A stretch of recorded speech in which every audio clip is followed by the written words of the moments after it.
Esther, it's a pleasure to talk to you today. And I suppose the most important thing for us to talk about are the twin campaigns that you're running at the moment. Peace in Mind, but also you're talking about the control, the power that social media, mobile phones have over our kids. And I suppose the campaigns are linked in a sense.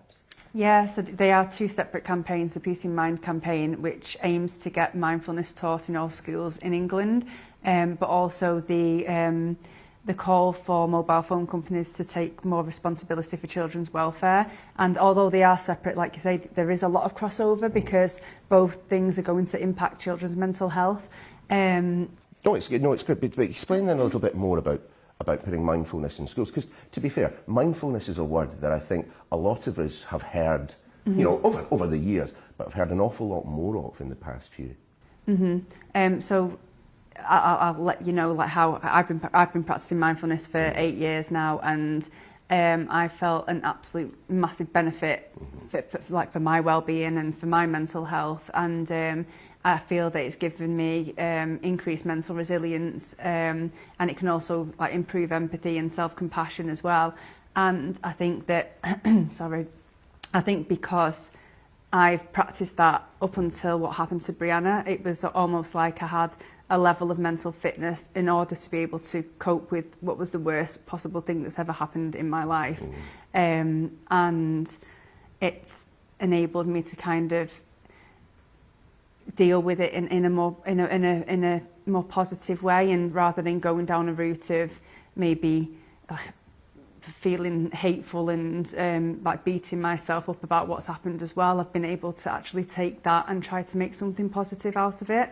And I think that for me, I want everybody to be able to experience mindfulness, because I think unless you've actually experienced it yourself, then it is something that is, I suppose it's quite hard to describe as well. I also liken it to going to the gym, and you build muscle in the gym, and it's the same kind of thing. It's exercises for your mind, and you're building strength of mind. And I suppose it is of double importance for younger people. I don't care who you are, teenage years are stressful for every single one of them.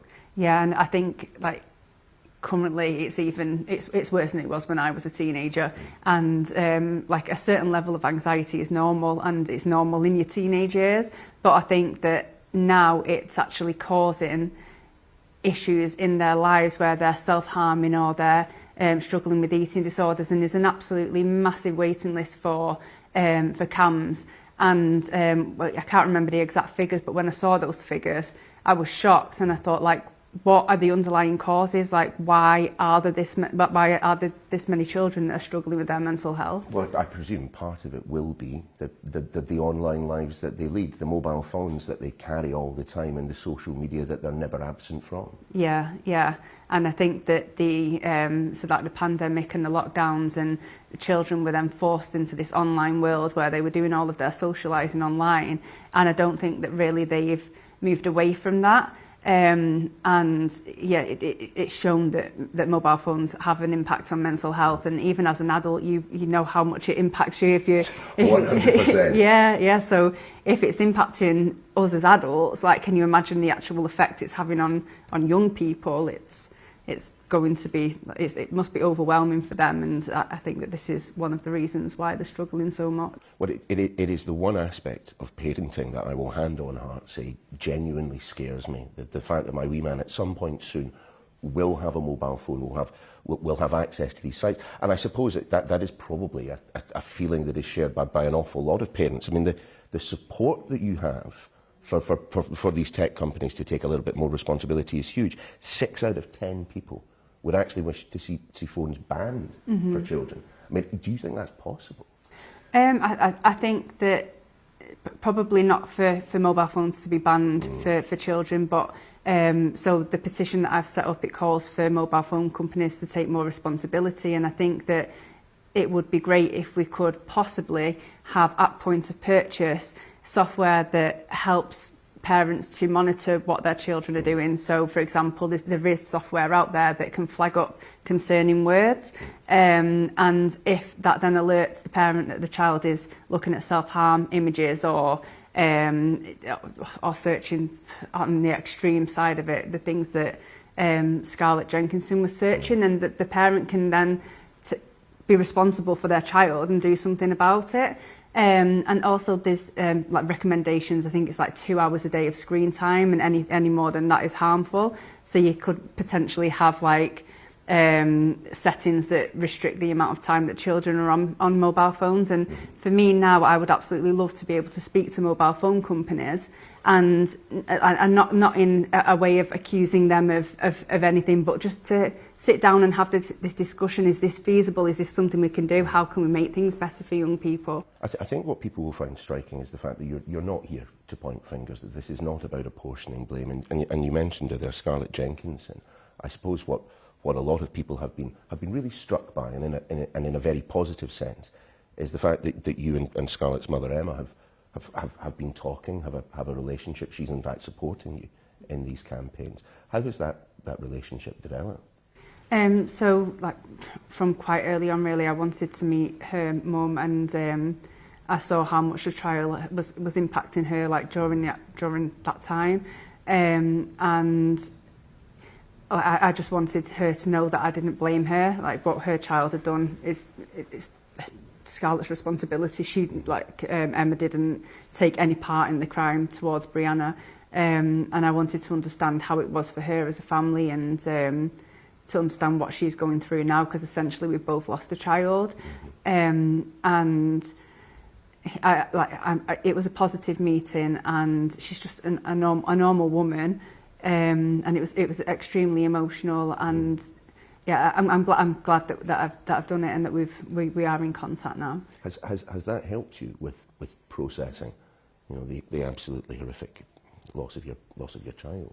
I think that it sort of helps to confirm to me that I shouldn't feel hate towards her, and like I've always refused to feel hate anyway, because it's such a destructive emotion, and it's only going to hurt me anyway. And yes, like I say, I never blamed Emma anyway, but just understanding that she's just a normal mother, she's a normal person, and it just, yeah, I think it just sort of builds that humanity then, and yeah, it's... Still, I suppose I can say with certainty that not all of us would have been capable of doing that, and it is all power to you that you were. But we keep mentioning her name, and I know very little about her. I just wonder, if we can spend a few minutes just you telling me who Brianna was, what she was like. So Brianna was quite contradictory, really. On one hand, she was a child being contradictory. Yeah, contradictory and defiant. She was really, really outgoing, and she was the life and soul of the party, and she was so fun loving. And even though like she was 16, but she was so young headed still. Like she was still a baby, essentially. And sorry. But then on the other hand, she did struggle with the mental health, and I only found out afterwards that she was accessing like self-harm sites and eating disorder sites. And like as a parent, I didn't know that. So I totally understand how difficult it is to monitor what your teenager is doing online. And yes, so like on one hand she was really outgoing. She loved TikTok, and she loved like putting herself out there. I've seen plenty. Yeah. But yeah, then on the other hand she also struggled with anxiety and eating disorders and self-harm, and I think just like many other young people are actually struggling right now, I think that she highlights a lot of the issues that we've got in our society with our young people. And I suppose as a legacy to what sounds like a remarkable young woman, the young woman obviously with her problems and her issues, it would be a remarkable legacy if your campaigns, Peace and Mind, getting mindfulness into schools, and for the tech companies to do something, that would be something of a fitting legacy for her. Yes, I've actually set up a community interest company now as well, called Peace and Mind UK. It's a little bit confusing because I couldn't have the campaign name because it was already taken. But underneath this umbrella, I'll be running the two campaigns together, and also hopefully do some more community-based things. And if like that is Brianna's legacy, and if I can help other young people that are struggling the way that Brianna struggled, then then it will be like I say, that will be Brianna's legacy, and it's something that I would like to live on forever. And how are you doing? Because I know that I can see it, and we're both in the same place right now. How are you keeping? I think the past couple of weeks have been a little bit difficult, and I think it's a little bit up and down, and it really helps to stay focused and to stay busy and to stay focused on something that's so positive and something that will help others. But yeah, clearly I still miss Brianna, and there's still that hole there. But yeah, so some days are easier than others, and at the moment it's a little bit difficult. But yeah, you don't have any choice. You've just got to keep going and get through it. You do. You do that. Esther, it's been lovely to talk to you. Thanks so much for your time. Thank you very much.